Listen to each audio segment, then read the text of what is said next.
There you go. We are back with being live once again, and today we have a video that I am very excited to just get going. So let's do that. Hold up, I just need to look at some things and we'll get started with our live. All right. So today, I hope I can find the video again. It was right there.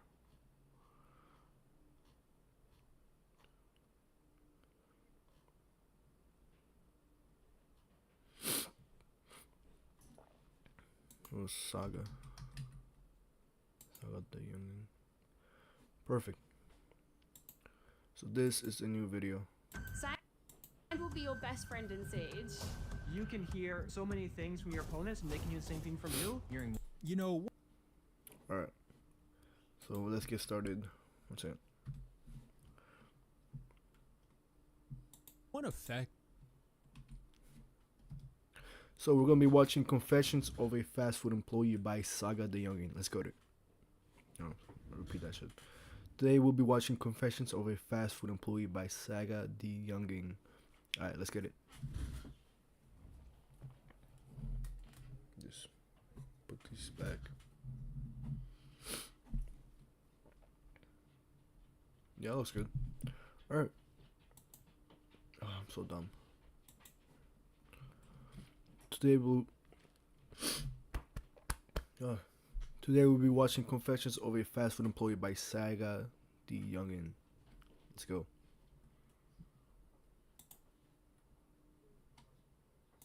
You know, one effect that working at fast food restaurants has had on me is that I now permanently view these establishments very differently. And this has nothing to do with the food itself, because everybody already knows that what you eat at a fast food place is questionable. You know that when you order it. Burger was just infused with GMO super molecules. That's probably how they get it to taste so good, though. Matter of fact, hit my burger with another syringe of whatever the good stuff is. But no, what I'm talking about is the type of stuff that goes down in the back in these fast food kitchens that you as the customer never see and never know about. And it's all as a result of some of the absolute menaces they hire at some of these places. I think a food handler... Yo, some fast food places will really like hire anyone just because they need like people to be filled up. And mainly McDonald's. I feel like majority of my friends like first jobs when we're like 16 or like 15, they were able to get hired at McDonald's and be able to work like 40 hours as a full-grown adult, which was definitely not legal, but I'm pretty sure like they had to sign something saying that they could work over 40 hours. And I don't know, man, some people worked like way too much. There was no reason for you to be closing at 11 or like 12 when you were in school and you had school the next day, but they sent a waiver that allowed you to, which is weird, but they get away with it a lot of times with McDonald's. I don't know how. Card is really just a piece of paper they'll sell to anybody with $10. You hate to see it.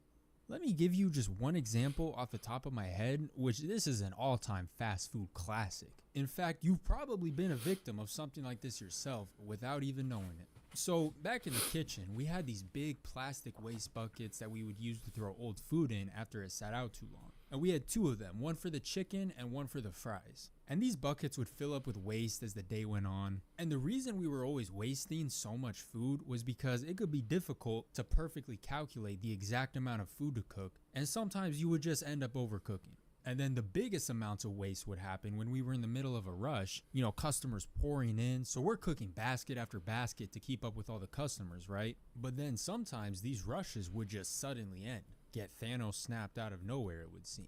And we'd be stuck with just mountains of food and not enough customers. And then all this food would just sit out, get all soggy, mushy, start changing colors, and it somehow still looks more appetizing than Arby's. But that's what we had the waste bucket for, right? And we'd fill that thing up to the top with decomposing chicken fingers pretty much every day. And that whole thing would end up in the dumpster with the roaches at the end of the night. So one particular... Oh yeah, one of the stores that, I mean, definitely many like retails, not retail, but like fast food chains that do that, but one that really takes it seriously is Dunkin' Donuts. After every shift, I'm pretty sure Dunkin' Donuts has to throw away like all of their donuts and start fresh. the very next day just to keep like their quality. So there's just hundreds of donuts that just get fully thrown out by the end of their shift, and they just like throw them out in the garbage. And they're probably still good. Some people will still eat them, but they have to like throw them out, or so I've heard. Night. It's a couple hours before closing, and there's only a couple of us employees left in the restaurant. And I'm not even making people's orders. I'm in the back mopping up the floor. It was my coworker that was on the line making orders, and the manager was away in his office. And when the manager was in his office, that was always a good sign. Manager in the office meant that orders were going out quickly and there were no problems and nothing for them to come out and yell at us about. Because to give you some background, the one thing that everything revolved around at this chicken franchise was the service times. It was all about getting the customer their food fast, within 2 minutes, 3 minutes max, from the moment they ordered to the moment they were handed their food at the window. That is definitely one thing this franchise took extremely serious. I mean, let the manager think you weren't breaking the barriers of time and space to crank out orders, and you would just get absolutely reamed over it. I'm talking about verbally berated. Management would be irate, yelling at you like, "What, do you think this is all a game?" And then they threatened to throw you on dish duty. That was always the classic threat, that you'd get thrown on dish duty. Yo, another thing is that like in some of these fast food places, they will take anyone as a manager, especially if you've been working there for like 2 months. For example, in Chipotle, I have like this friend that worked there for like maybe 2 weeks, and they were already trying to promote him to manager just because they needed manager so bad. And in many of the restaurants, I was like mainly McDonald's or something like that, you will see like a freshly turned 19-year-old like being like probably one of the main managers there, scheduling people, which is, I don't know. But then again, I guess it is hard to find people to cover those spots. Nah, bad. Not only for the rest of your current shift, but also for all future shifts indefinitely into eternity. And I mean, of course you don't want the customer having to wait too long for their food, but management would act like they were running a special ops mission or something. I mean, let's not forget this is a $9 fast food meal. So on this night, like I said, I'm mopping up in the back, and a customer pulls up to the drive-thru and he orders a 3-piece combo. Simple, basic order, right? Easy enough. So the order comes in, and my coworker up front, he starts making the meal, making the toast, getting the fries, and I notice all the way from the back, the customer ordered a 3-piece, but there's only 2 fingers in the chicken holder. We're 1 finger short. I look at the timer for how long until fresh chicken, and a new batch was still 3 minutes away. Then I look at the drive-thru timer, and this car had already been sitting there for 2.5 minutes. So I'm doing the math in my head, and that's a 5.5 minute order. An atrocity right there. Managers are about to be livid. And I guess bro at the order making station, he did the same math because he starts stressing out a little bit. I noticed him looking back and forth between the drive-thru timer, the half-made order just sitting there on the counter, and the chicken timer. Keep in mind, the whole time that drive-thru timer just keeps ticking up. 2 minutes and 40 seconds, 2 minutes and 50 seconds. That thing crossed 3 minutes, the screen turned from green to yellow. They color-coded it just to let you know how much you suck at your job. And definitely don't let it get to red. That's once you hit 4 minutes. So out of the corner of my eye, I'm noticing dude getting restless, doing a lot of fidgeting. He starts pacing back and forth. I mean, bro was probably having visions into the future of getting put on permanent dish duty, scrubbing off towers of the slimiest, crustiest of dishes. But my boy was a quick decision maker, and I guess he made up his mind on how he was going to solve this situation, because he walks over to the waste bin, does a quick head swivel side to side, made sure the coast was clear, and then he shrugged his shoulders, reached his hand into the chicken finger graveyard, and plucks a finger off the top. And you can already guess, he walks over to the dude's order, tucks the bad finger all discreetly under the other 2 fresh tenders, covers everything up with a piece of toast, slams the box shut, and promptly rushes it off to the drive-thru window.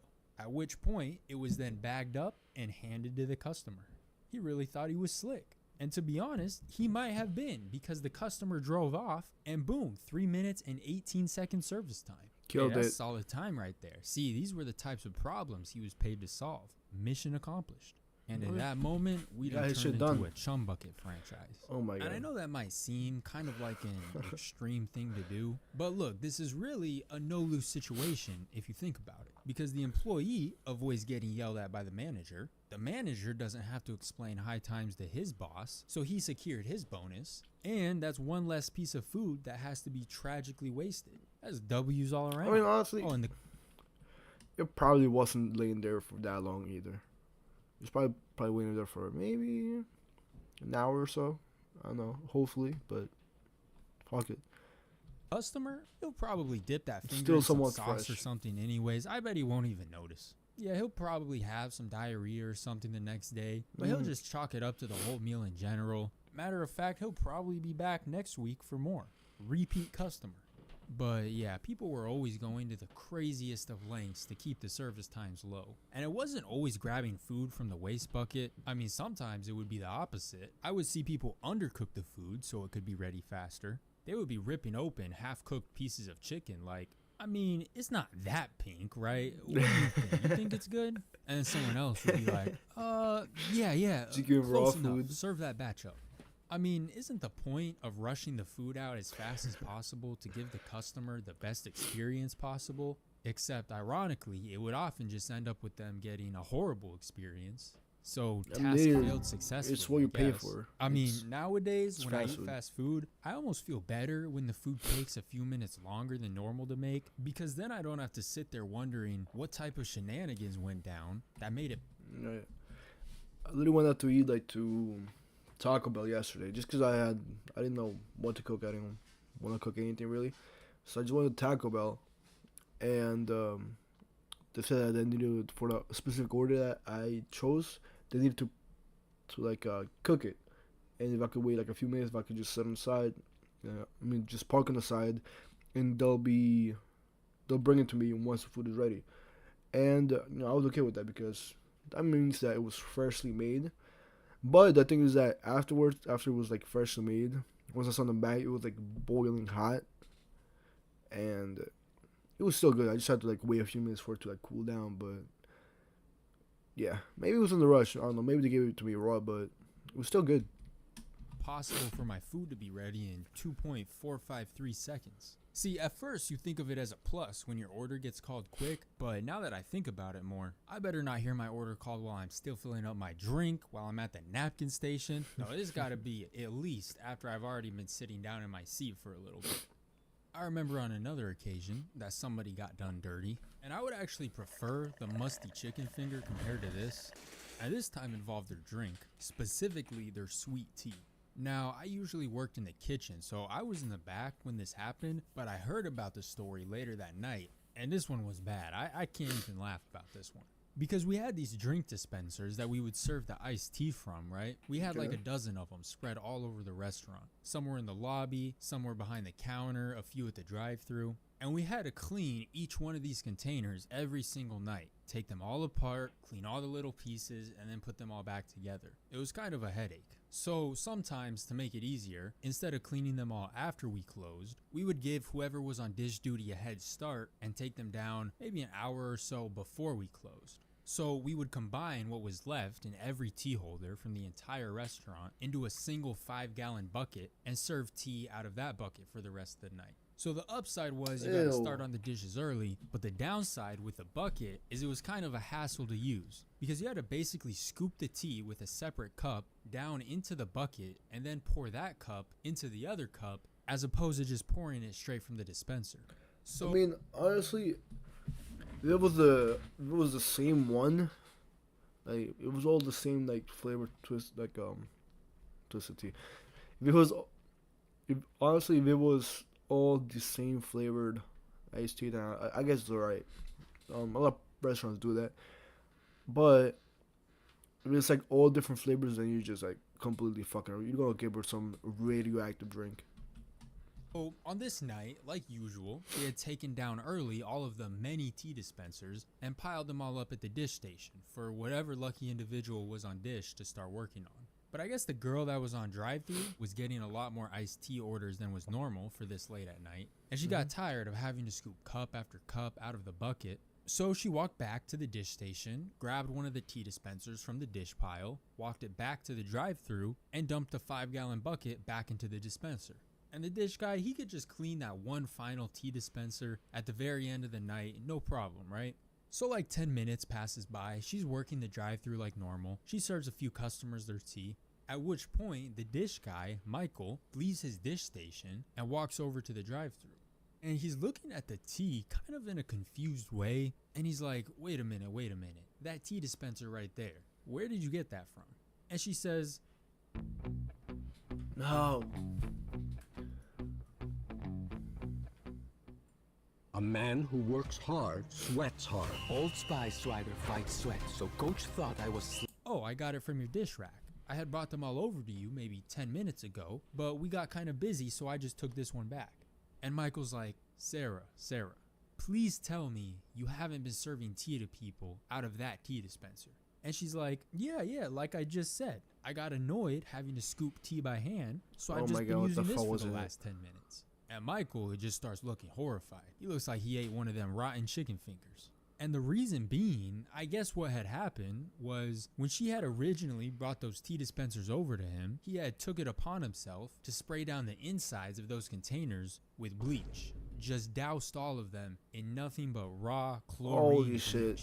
And we would always just soak those tea dispensers with bleach because it helped with getting all the tea stains out. It was a typical thing we would do. And so he soaked them all in bleach like normal and then turned his back on them. Probably started working on other dishes while waiting for the bleach to soak in. But Sarah, she always worked the drive-thru. She had never done dish before. So she wasn't aware that dousing the tea containers with bleach was a standard everyday process. Because here's the thing, when you first spray bleach onto something, it would be kind of bubbly, and you could clearly tell that something was just sprayed all over it. But let 10 minutes go by, and the bubbles would pop, the bleach would run down the sides, and it all just combined with whatever tea was left at the bottom. I don't think she would have been able to tell that there were any chemicals in there at all. So by the time Sarah walked back over, she didn't know anything was wrong. Michael didn't catch her. He was oblivious. Right there. Nobody noticed anything. And so she set up that dispenser, poured the tea bucket into it, where it was combined with who knows how much bleach. Next thing you know, they're serving up industrial grade iced tea, disinfected beverages. So yeah, that was not good. That was definitely. I feel like you would have been able to tell if it tasted like cleaning product, because oh my god, that definitely tastes fucking nasty. Extra flavor, I guess, but like that is. Can't you like die from drinking bleach too? Like, pretty sure you just try to like unwillingly murder somebody. Accidentally, like, not good. Try to kill but somebody. I gotta be honest, things would only go on to get worse. Because if we run down the list of food code violations so far, yeah, you prefer a musty, crusty chicken finger over bleached iced tea. I mean, one is 100%. Nasty, the other one is just straight up dangerous. But I would also prefer bleached iced tea to the worst abomination I had ever seen cooked up in that kitchen. I mean, bleached tea is pretty bad, and this one might be even worse. I don't know, they're close. And this one involved a manager too. We'll call him Manager Jim. If you guys remember this guy, the menace of fast food himself. You remember, he was the one that assaulted the homie Nico back when we were still kids in high school. I'll link the video on the end card at the end of the video if you haven't seen it. But yeah, this is that same Jim. What a guy. And another item on the long list of his war crimes was when we accidentally cooked up a toxic abomination of a batch of food one day, an entire batch, and it was an accident, I'll get into it, but then it was Jim that served the whole thing up to a few lucky customers. Yeah, the reign of Jim as assistant manager saw many dark moments. Now, how did we accidentally cook up this toxic abomination in the first place? Well, you see, what had happened was the fryers at this place would get filthy, right? If you drain the oil out of them, all you would see left behind is just a graveyard of gunk and grime, stuff burnt onto the metal, just nasty stuff caked all over the insides. But we had a rotating cleaning schedule where the openers every few mornings would clean 2 fryers. So this would ensure that every fryer would get cleaned out about every week or so. And the way we would clean these, it was a whole project. You would start by scrubbing off as much as you could get by hand. And once you couldn't get any more, you'd fill up the fryer with water to try and boil off the rest of everything else that was stuck on. And stuff would really be stuck on there. This was like when you forget to soak the pan in water after you're done cooking and find it 3 hours later, but times 1,000. And so food and grease would be so burnt on that even the boiling water wasn't enough. So we also had this powdered fryer cleaner. It was basically just a mixture of a ton of chemicals, and you dump that into the boiling water, and that mixture was supposed to be powerful enough to just completely purge the fryer. And it definitely was. Those fryers would come out looking brand new afterwards. But the thing with this fryer cleaner is it was highly toxic. Highly. And because it was so toxic, after you cleaned the fryer of the actual charred food and grease that was in there, you had to clean it again to clear out any toxic residue that might be left. So you had to basically clean out the cleaner. And that was the most important part of the process. After you boiled that fryer clean using this toxic potion, you drained the mixture out of there, and then you had to make 110% sure to rinse out that fryer very, very well so that absolutely no residue from the fryer cleaner was left behind. That step was very important. In fact, we would drag in the hose from outside and you would just blast the fryer with it to make sure every speck of that fryer cleaner gets washed away. And once you were confident you didn't leave behind a single particle of this poison, you could now pour some fresh oil back in the fryer and start cooking again. And here's the thing, is you would immediately know if you left any fryer cleaner behind. Because if you did, as soon as you tried to fry something in there, everything would react and the whole thing would just start foaming up like crazy. You would definitely know. It looked like something that would give you superpowers if you fell into it. Okay. This may be the last ad you ever see. Because with the free ad block extension from Capital... Well, one day we were just about finished up cleaning one of the fryer slots, and we were running a little behind schedule on this day because we were supposed to be finished with the fryer cleaning in the morning, but it was already lunchtime and we were just now wrapping up. So Jim is already stressed thin because the lunch rush is coming through and you're not really supposed to be down a fryer going into the lunch rush. So because of that, we're having trouble keeping up with orders. Tickets are just piling up one after the other. And Jim's yelling at us to hurry up with the cleaning. I mean, this man was always yelling, constantly, and today was no exception. So he's yelling at us to bring the fryer online ASAP. But no worries, right? No worries, because the oil finally finishes heating up. I start dropping chicken into the newly cleaned fryer, right? I'm loading up the fryer with as much as could fit. We have like 25 tickets to make, but it's all good. We've got plenty of food on the way. But then it's a couple minutes into the chicken cooking and I'm watching it cook and I'm seeing a few more bubbles flying out of the oil than normal. And then those few extra bubbles turned into a little bit of frothiness, and then that turned into the whole fryer just overflowing to the brim with foam. I was like, oh nah, it's over. I don't remember whose specific job it was to wash the fryers clean that day, but they for sure messed up. But regardless, here we were. So I had to go personally deliver the bad news to Jim, which I wasn't thrilled about because, like I told the story in an old video, this man has been known to assault his workers before. So I try to lay it down lightly, right? He's busy making orders around the corner or something, and I walk over to him. I'm like, hey Jim, let me show you something real quick. This batch of chicken, the one that was supposed to be ready in a few minutes, yeah, I think we're gonna have to scrap the whole thing. And as I was explaining to him about the toxic oil and all that, Jim starts realizing what had happened. This man's face starts turning red with anger, just like the current color of the service timer actually. But his stress does make sense. We're low on food, tickets are printing out of the machine non-stop. You know, some construction crew pulls up on their lunch break 10 deep. Things were getting chaotic. And so Jim looks at the fryer, walks over to it, picks up the baskets out of the foaming oil, and threw everything in the trash. Is what I wish I could say happened. But instead, how it actually happened, he picks up the chicken, moves it to the empty fryer directly next to it, and he says, all right, there we go. See, it's in clean oil now. I'm sure the batch will be fine. Just avoid that toxic oil until we can clean it out again. All right, continue working. Oh, hell nah. And my coworker and my dirty ass manager. He's trying to get people sick. Bro, I wonder what happened to this guy. I wonder if he's still like working there. Or I really hope there's not like. Now I'm like low-key scared to go with fast food places, knowing that there's people like this that would fucking just do that. What a menace this guy is. We're looking at each other, and my coworker, I'm definitely not safe. Wait a minute. What do you mean by that batch will be fine? You're talking about those baskets of chicken right there that have just been marinating in who knows what type of toxicity? Chemicals infused into every fiber of every chicken finger? I mean, that's how cooking stuff in oil works, right?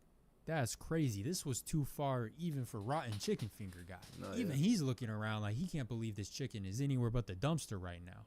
And then there was the additional problem that the oil he had transferred the chicken into, it was clean, but I feel like we now contaminated that oil too, therefore contaminating all future food cooked in both fryers. So we just kept going further and further in the wrong direction.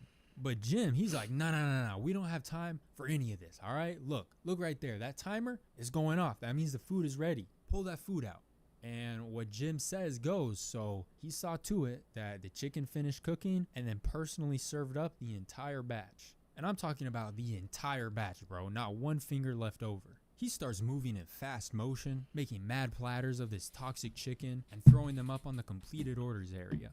And we did this thing at that restaurant where if there were little tiny pieces of chicken that weren't big enough to count as a full finger, we'd throw a couple of those into people's orders for free. And I didn't even see any of those left over. He used up every aspect of that batch. Hey, that rotten chicken is looking like a pretty good alternative right about now.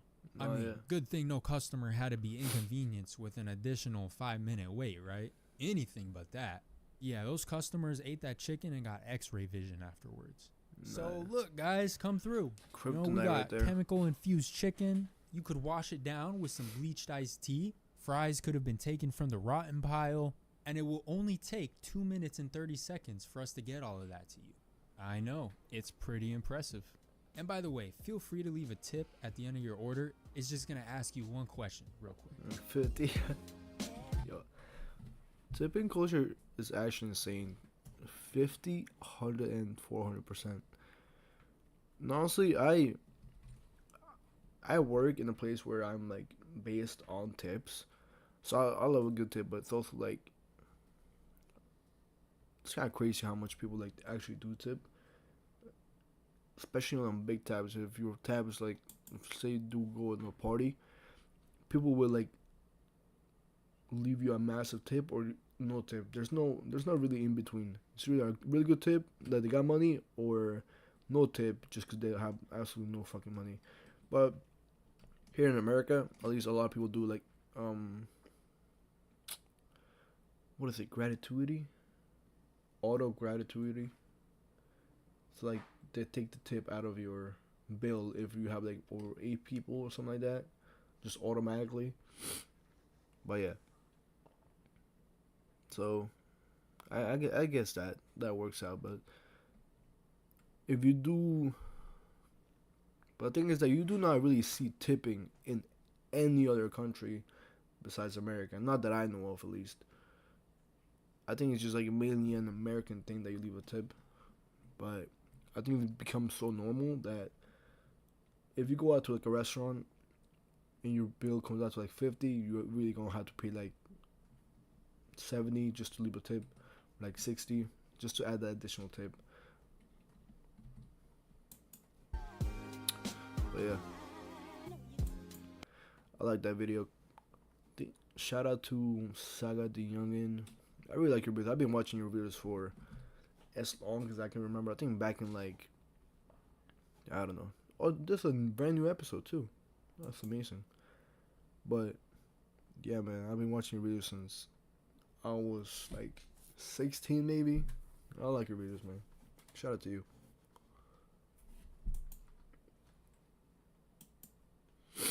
Alright, let's do one more video. I think we have enough time.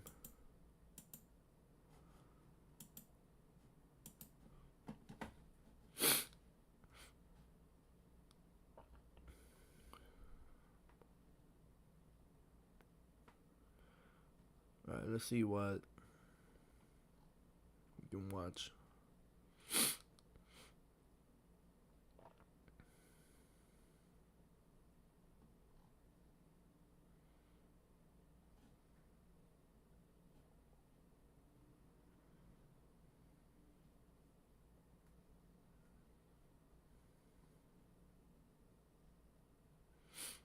Let's see what we can see. Hold up.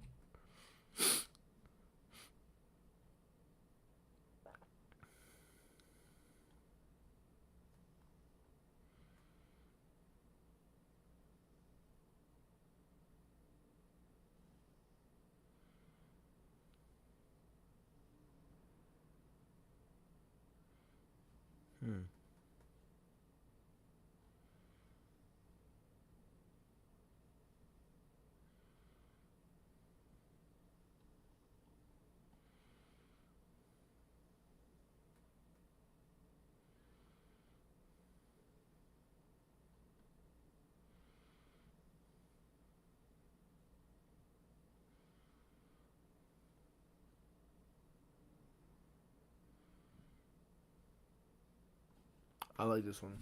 This one looks good. Actors. We can make you believe we know what we're doing, when in fact, we do not. If you've ever Alright, we're gonna be watching jobs. Oh, wait, one second. Start recording. We're gonna be watching job searching in 2025. It is job searching in. I'm sorry.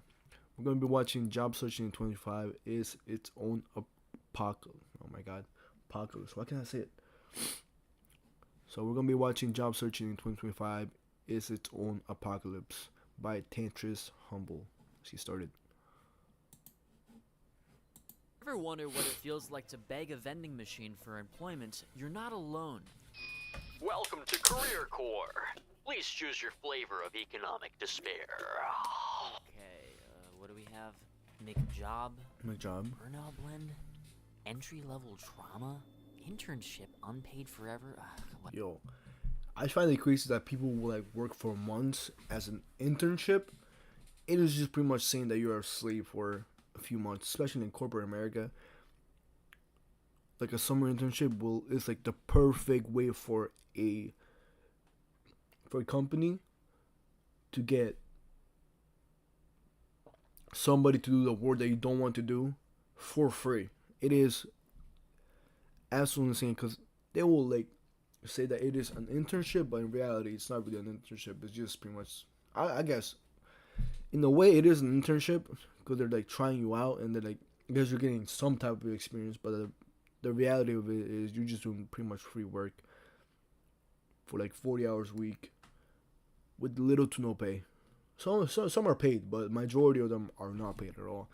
And afterwards, you like don't even end up getting the job because they're probably waiting with someone else, which I find insane.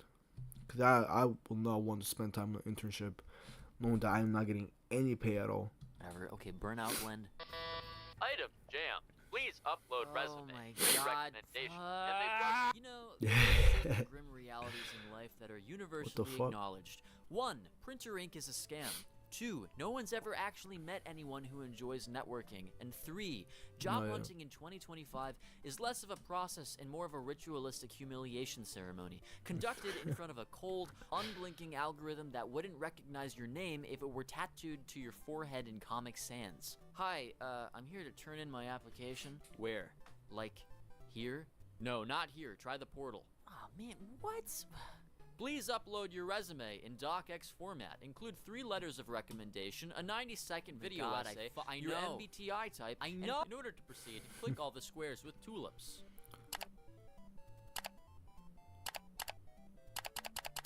God damn it, the portal's broke! You don't even get the chance to embarrass yourself in a Zoom room anymore. No, now you're rejected before a single human eye ever sees your desperate little PDF. Why? Because over 75% of resumes are immediately deleted by something called an applicant tracking system, a software whose entire personality is soulless bureaucrat with trust issues. And I thought Karens were enough. Didn't use the term results-oriented, didn't proclaim yourself a self-starter, didn't mention collaboration enough times to qualify as a cult member? Well then, congratulations, Mr. Viewer. You've been thrown into the digital bin for not seducing a keyboard scanner. And if you do make it through the initial robot culling, you'll be thrilled to discover that the entry-level position you're applying for requires 3 years of Junior Visionary Centers Coordinator, 3 to 5 years. Experimenting in fast-paced entry-level environment, master's degree at entry-level in interdisciplinary quantum workflow analysis, ability to telepathically sync with upper. What the? Okay, I thought she was real. Ability to telepathically. Alright, I thought it was like an actual job application. Must provide proof of divine favor or acceptable substitute. Being born lucky. Alright. Prefer qualifications, internship at space age by age. It's fucking misspelled too. Age 11, survive 5 rounds of layoffs with grace and gratitude, and willingness to work for exposure. Experience, a master's degree, and possibly divine intervention. Because nothing says junior role like having run a mid-sized company, managed 6 teams, and spiritually dissociated while, until recently, smiling through a mandatory DEI seminar. Oh my god, Tantris, can't believe you would talk about DEI. Oh my god.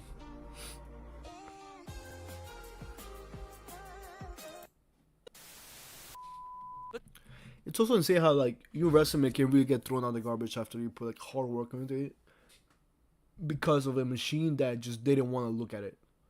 If a machine just sees your resume and sees that you don't have the qualifications by 1 year, let's say that they require 2 years experience, you say that you have 1 year in experience, like alright, garbage, they will not look at it. And I find that really stupid in a way because I guess you're looking for qualifications, but also like you can, like the way that a person works is as well as they were trained. The way I look at it, so if you were trained like absolute garbage, if people like barely put work into like really developing you, then you will be a bad worker. But like, I feel like the people that are just getting in, like they're gonna want to be like hungry enough to like work more for them. But yeah, I just find that stupid because I feel like not really. I guess you must have some experience, but it's not technically like the best result because you can definitely find somebody that works better with like less experience, but they're willing to learn, you know. Suppose by some miracle you stumble upon a job listing that doesn't sound like a chicken nugget sentence. Jenna Baumgartner.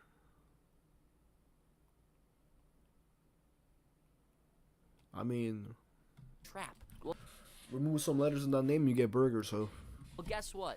It probably is. Welcome to the world of ghost jobs. Positions that don't exist, were never going to be filled, and are only online because HR needed something to point to during a Q2 meeting to justify their salary. You might spend hours crafting the perfect cover letter, agonizing over every line, injecting just the right amount of fake enthusiasm, even with the help of AI, only for it to be read by yet another AI. That's right. ChatGPT writes your cover letter, and ResumeBot reads it. The machines are officially talking to each other, guys. And as for you, you're just a soggy meat conduit caught in the middle while two code-based entities role-play late-stage capitalism. I can't wait to like I would use experience the ChatGPT future, too. guys. How about you? Oh, and should you somehow defy logic, probability, and several natural laws to get an interview? Well, you see, you won't get 1 interview, you'll get 5. One with the recruiter who's clearly reading your resume for the first time, one with a manager who asks what animal you'd be during the apocalypse, one with a panel of emotionally vacant employees who dead-eye stare while you dance for approval, one that's an unpaid assignment thinly disguised as free labor, and one where you sit in front of your webcam while an AI analyzes your eye movements and vocal tone to determine if you're sufficiently enthusiastic to be exploited for $46,000 a year and participate in vibrant workplace culture. You know, it's like that time I failed an AI interview by blinking too sarcastically. Blink frequency detected 3 times higher than baseline. Sarcasm level 98%. Conclusion, hostile to synergy. What? Subject now appears emotionally unstable. Application status, rejected. Fuck! Yes, that's real. It's called HireView, or Pi-metrics, or some other corporate nonsense that sounds like a failed Silicon Valley dating app. I don't fucking know. They record you answering pre-recorded questions. Then the software breaks you down into data points. How wide you smiled, how fast you blinked, how genuine your voice was when you said, "Ooh, I love collaboration." So what about the result? But that's literally so stupid because you're not actually talking to a person. You're just recording yourself. So a lot of people will be like talking to themselves like for the first time because it's kind of hard to talk to a camera, especially I'm talking to a camera right now and I'm have fucking no one watching me. But the point is that people will not be used to that environment to talk to camera. It's usually like an interview, it's like you're talking to someone that is willing to hire you, not send a video of yourself. Like that doesn't make any sense. Like people are stupid in hiring. And especially if you're tracking like how while you open your eyes. Like, yeah, you're talking to yourself. You might be confused if it's the first time you're doing it. And you smile too much or you don't smile at all, like, oh, this guy is not happy. He will be an arrogant piece of shit while you work. Not hire him. Like, that's so dumb. Result though, a score, not from a Cobalt multiple choice. person, from an algorithm. Grading your essence like it's a BuzzFeed quiz called "Which emotionally drained corporate drone are you?" Well, I'll tell you what, all of them.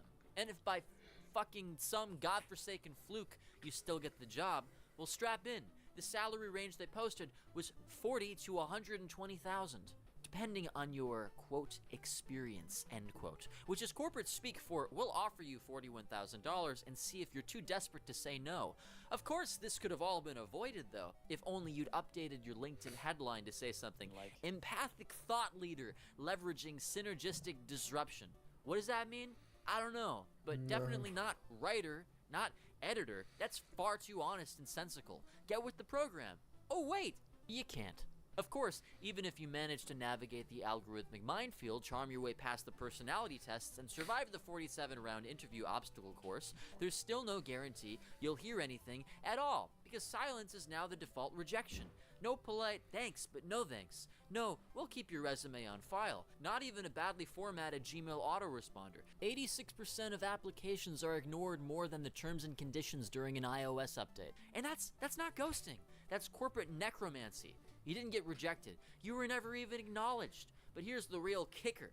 Let's say you do use an AI tool to help you write resumes or cover letters. Because let's be honest, the entire application process is already being judged by robots anyway, as I mentioned before. Well, turns out that's a cardinal sin, because 54% of hiring managers say they reject you outright if they suspected you use AI to help write your application. The entire... That's like double standards. Like, you can't use AI on your resume, but you can use AI to see if you're qualified or not. hiring system is run by AI, but if you use it, you're cheating. That's not a double standard, that's corporate gaslighting wrapped in a middle finger served on a salad of broken dreams. So, just to confirm, you didn't use AI to write any of this, right? Didn't you use AI to read my resume? No. And just in case you were hoping for a quick answer to all of this nonsense, don't hold your breath. The average hiring process now takes 44 days. That's right, a whole month and a month. half of unpaid homework, ghost emails, and personality autopsies, just to find out the role's already been filled by the CEO's nephew. Maybe you still believe there's some kind of nobility in the process, networking, I that guess. if you just show your passion, someone will recognize your burning desire to spend 8 hours a day color-coding spreadsheets for $19 fucking an hour. Well, let me stop you right there, because passion, ooh, that's a requirement now. You can't just want the job. You need to be in love with it like a fetish. You need to ache for the chance to coordinate cross-functional deliverables and strategize agile pivots. Well, I don't know. Why don't you just tell us why you're passionate about our brand? What do you like about our brand, man? Hey, well, just think about it. Just think. Maybe because I need money. Step into Wix Studio and handle every part of your build from one platform. But no, you can't say that. That would be honest. And in 2025, honesty is a red flag. Once you've proven that you're passionate enough to die for the product roadmap, now comes the part where you prove you're the right culture fit. That's corporate code for, are you willing to speak in vague, cheerful platitudes while suppressing all evidence of your soul? You'll hear phrases like, we are a high-energy team. We believe in radical transparency. We're like a family here. And yes, that last one is the most terrifying of all. We're like a family. Sure, a dysfunctional, gaslighting, passive-aggressive family that fires you for tweeting something mildly off-brand in 2014. And you know what else was a tight-knit family, guys? Jonestown. But let's say you make it all the way to the offer stage. Congratulations, you survived. They're ready to welcome you to the team with a 24-slide onboarding deck, a passive-aggressive Slack channel. Oh, and before your paycheck clears, you're attending your first mandatory wellness webinar called Dealing with Burnout by Smiling More. This makes me want to smile as much as a Victorian child in a coal mine. Yeah, but and that's if all not that like... sounds like... You're not like actually getting better. You're just like forced to smile more. That means that you're just like faking it. And you can pretty much tell when like someone is faking a smile Cause they would like smile with their teeth, but like not their eyes. Like you can tell when a smile is like very much fake and when it's forced. And I just because you're smiling doesn't mean you're happy. You're gonna look like a fucking psychopath just smiling. Doesn't work, man. Give me a reason to smile. How about that? Too much to handle. Don't worry. Gen Z's got a workout for that, guys. It's called career catfishing. Roughly 1 in 3 Gen Z workers now accept job offers they never even planned to show up for. It's like a girl ghosting a Tinder date, but with HR paperwork. Yeah! A final no thanks to a system that demands your time, your energy, and your dignity in exchange for a company mug and a job title that reads like a Mad Libs accident. Junior Integrated Growth Champion. Remote 3 days on site. And you know what? I don't even blame them. It's probably the most emotionally healthy response to the modern job market I've seen in years. Because after months of rejection, ghosting, fake listings, and algorithmic judgment, what you're left with isn't a job. It's a trauma bond with Indeed.com. But don't worry. Just remember to smile during your asynchronous interview. The AI loves it when you smile. But as always, Scrutly Mutley. I feel bad because there's definitely some like degrees out there that you will have like little to fucking no chance of getting a job on. Like the people that pick like it's so like stupid. But there's some people from like NYU. I don't know if you guys seen those videos where they say their major and it'd be like African American Studies, a 4-year major, just because you have the ability to like pick your own major, make your own major in NYU or something like that. You spent so much money trying to get that stupid ass degree of African American Studies or like gender studies. Well, who's gonna pay you for that? Who's actually gonna pay you enough to like break even for the amount of money you put into your education? Right. Let me search something up real quick. For example, because job searching, especially with that degree, is crazy. So let's search up NYU.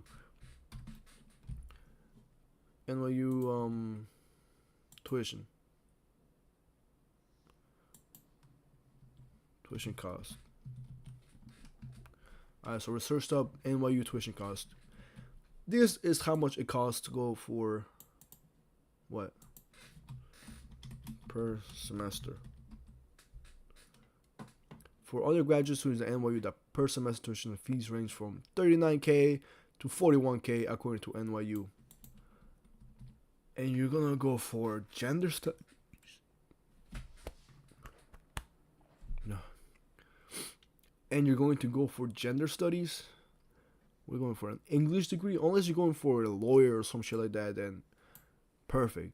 Go for that. Doctor, I don't know. If you're going to English for that, you might be fucking something up with your head, man. Just the way I look at it, you should not be going to school there. Even if you have like scholarships, if it goes over like $20K, just go to community college for the first few years.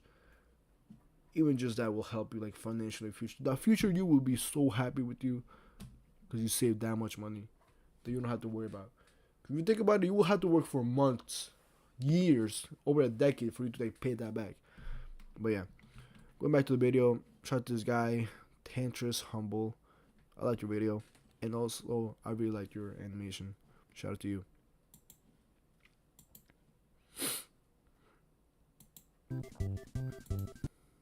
Alright, now what are we gonna do? What time is it? Do we have time for more?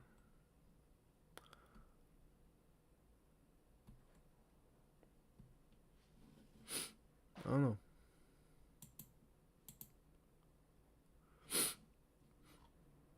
Let's see, we got one more video.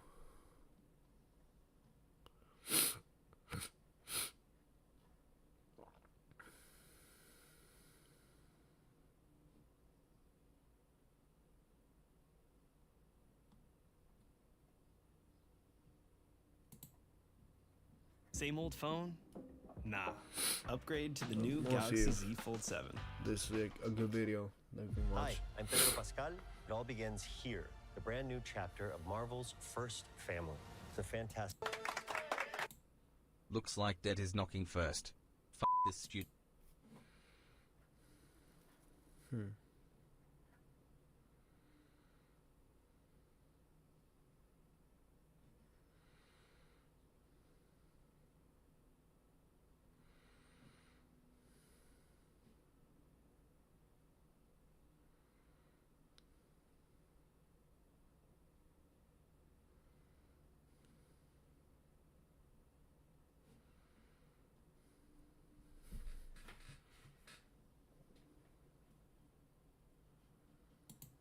College is such a mixed bag. It feels like for every literally useless orientation class for engineering where miscellaneous professors came in and gave presentations.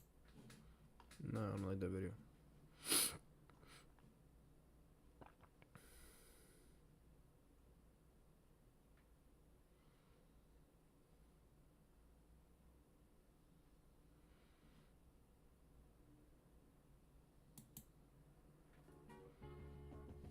Alrighty, I've had my fair share of jobs before, mainly fast.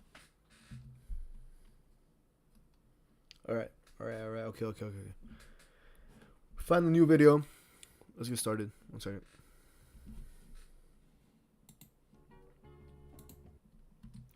So we're gonna be reacting to ways to tell a. Let me restart that. We're gonna be reacting to ways to tell a job is shit based on the interview by Legit DC. Legit Diet Coke, I guess. Anyways, let's get started. Alrighty, I've had my fair share of jobs before, mainly fast food and retail. And well, listen, it might be your first job, it might be your second, it might be your third, but listen, I've got a secret technique, y'all. I'm gonna show you how you can avoid a dog shit job. Now, what's my definition of a dog shit job? A dog shit job in my book is when a coworker walks up to you and says, wow, I thoroughly cannot enjoy this job, and I actively want to quit every day. So before I tell you how you can spot a shit job just based on the interview, and believe me, you can spot a shit job just based on the interview, we're looking for someone who's not afraid of hard work. This job has a lot of responsibilities. How much free time do you have? We've got to talk about the types of jobs there actually are, because there's two sides to this coin. On one side of this coin, we got a complete zombie job. There's no customers coming in and there ain't shit to do. You know, it's just you and maybe one other asshole. All right, dog, I got it all set up. You can use this as the X and I'm gonna use this as the O. All right, to make shit interesting, I'm gonna place $5 in this game. Shit, you take Cash App? Yeah, I can do Cash App. Now, to most, this kind of job sounds perfect. I can get paid by not doing shit and I don't have to deal with customers? Where the fuck do I sign? Now, on the flip side of that coin, there's a busy as fuck, work your ass off kind of job, where you basically get no breaks and you're running your dick off just to be making the same wage as the asshole who's sitting across the road doing nothing but standing at the counter. You know, he's working the graveyard shift. Ain't nobody walking in there. Meanwhile, your store's hella busy. Shit's busier than a McDonald's at fucking breakfast time. You're sitting back thinking, what the fuck? How much do I make an hour again? You get home and it feels like your feet just got shot by 3 bullets. Now, there's a little bit of wiggle room. Honestly, I would take the job that you don't do absolutely fucking nothing at all. Just because I think it would be like more just peaceful in a way. You have like a lot more time to just not do anything. But then again, if you're working so much, the time goes by way faster. But I don't want to be stressed out and like messing up an order or something like that if I'm working fast or pace. Because fuck you, I'm getting paid minimum wage. Not going to give you a 5-star Michelin star restaurant type of service if you're paying like $10 for your food. You know, I'm just kind of doing the bare minimum at that point. But then again, I feel like the other side of the coin, what the guys talk about, if you do have a job where there isn't, well, it isn't that basically I've had a job. I worked at a steakhouse that was like brand new and they were just getting started. And I quit that job already just because there was like almost no people coming in. Because the location was kind of like horrible. The food was amazing, but the location was horrible. And the thing with that is that since it was like high end, if there was nothing to do, you just had to clean up the whole place. So it felt like I was like cleaning crew. They just came in and cleaned up everything. That would make absolutely like fucking zero tips, because if you're working like as a server or bartender in like high end restaurants, you're getting paid like what, $9 an hour, which is below minimum wage. So you just came in, had maybe one table come in, and just the rest of the shit just clean.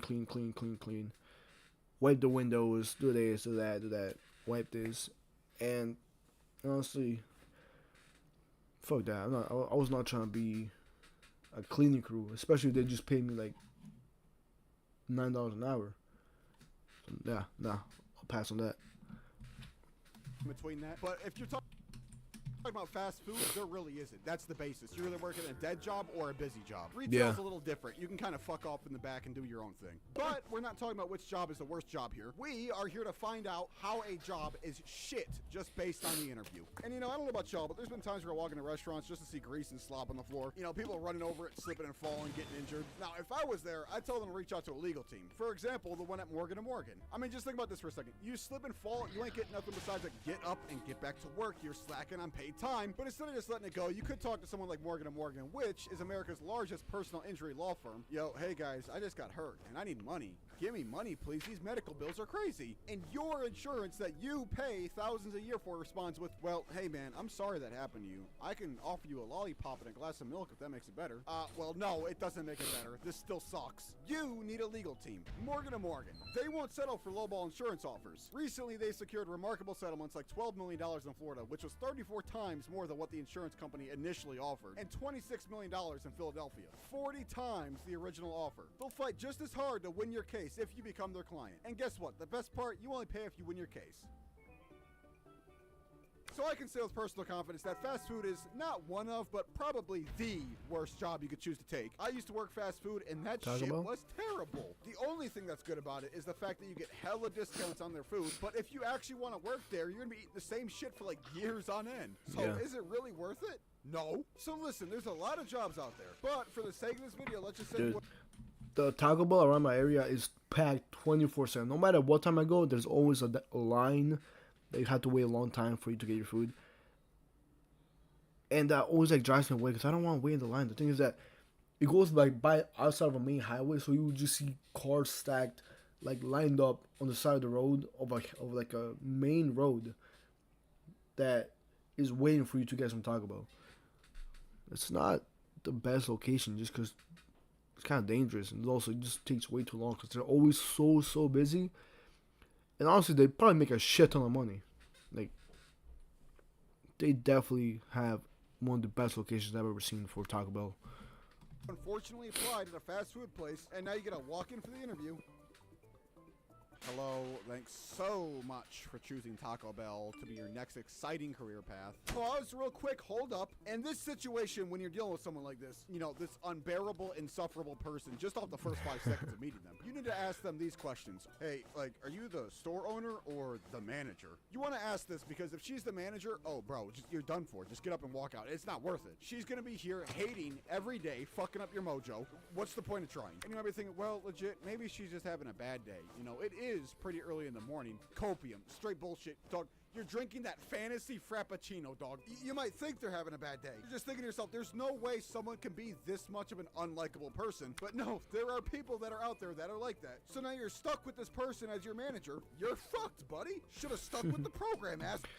So about me employee collect food stamps back for the Now, back when I was working at the wall, some there people was a live like that. supervisor who was so bad, I swear to God, I'm not making this up. About 6 of us in our department alone, including me, reported her to the management, and nothing happened. Now, when I say bad, I mean terrible. I will never talk about my old Walmart manager in a video, because if I did, first of all, none of you would believe me, and second of all, Walmart would file a cease and desist real quick. I'm telling y'all, when I was working there, I've seen this lady make some of our yellow badge coworkers cry. So if you really don't think having a bad manager or having bad employees matters, trust me, it does. It really does. So another thing to look. One thing is that if you have like one of the a very like horrible manager, a lot of people quit just because they can't deal with that manager, like bad decisions.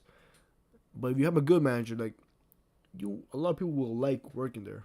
I have this one place I work at, which I love because the management is super nice, they're very flexible, the schedule is very flexible, the owners are very chill, and also the work environment, they pay good. And you have to work. It's like based on how much people are in.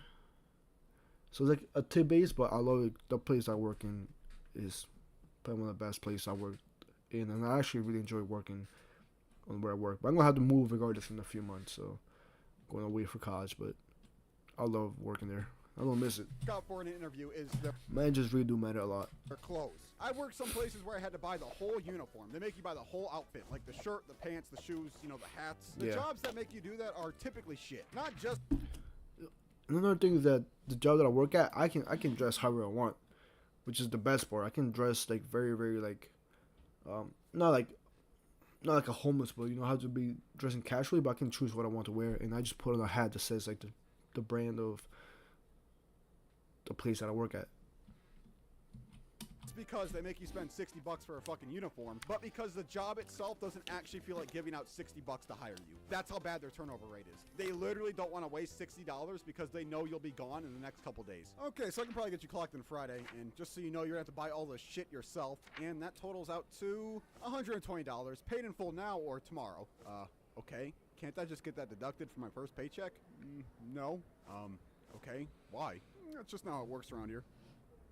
Okay, well, listen, because it's starting to sound like you expect me to pay you to work. Yeah, that sounds about right. And for some of you that are confused, if you're working in a fast food place, you're guaranteed gonna have to wear non-slip shoes. So that's why if you work at fast food, they typically make you buy shoes. But any good job is gonna buy you the actual uniform. So another tip, and I'm gonna make this one quick. I haven't worked too much fast food, but I've been in jobs that give 75% off any food you buy. And then there's other places that straight up don't give out any employee discounts. Yeah. And those jobs are bunk. Jobs like 10% discount on the employees. They just the want to make as steakhouse. much money as they can. Fuck that. Not just from their customers, but from you, the worker. Now, my final tip to finding a good job, and this one's probably the hardest one to figure out, is snitches.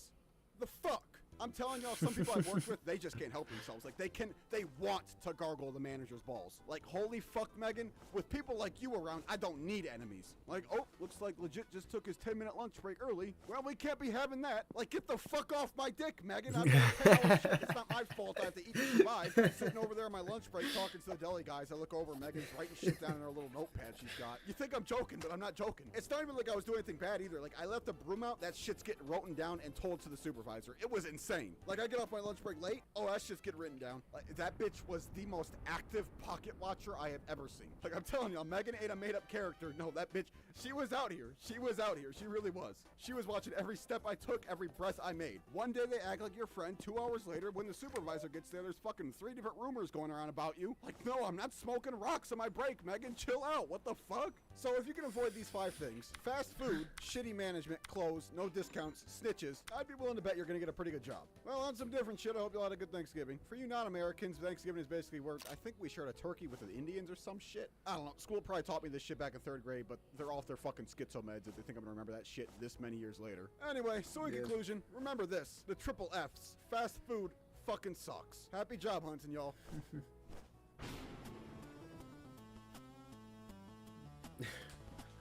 I really like that video. Shout out to Legit Dizzy. You're getting a like. Oh my god.